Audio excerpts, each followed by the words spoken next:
Sinabi din ni Presidente na yung budget bill handa niyang isole kung ang ipapasa ng Congress ay hindi naaayon sa National Expenditure Program ng administrasyon. Di bali daw maging reenacted yung budget? Oo, bawat administrasyon layunin gawin yun, pero alalahanin nyo rin. Ang panukalang budget ay nanggagaling hindi lamang sa executive pero pati sa Kongreso. Hindi naman porgit binalangkas na executive, lahat yun ay tama na. Hindi naman porgit binalangkas na executive, lahat yun ay hindi na pwedeng baguhin at tila nakaukit na sa bato. Ang marapat at dapat baguhin dahil yung mga kalihim mismo ng Pangulo ay humihiling sa Kongreso ng dagdag o pagbabago sa kanilang budget.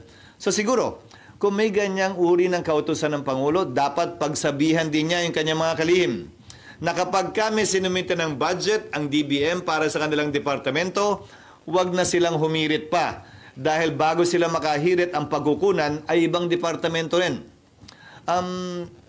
May lohika din naman at basehan yung kasabihang 2 heads, 3 heads are better than 1. Ang importante ay transparent, ang importante ay nakikita ng ating mga kababayan kung saan at bakit nga ba ginagawa ang mga partikular na bagay.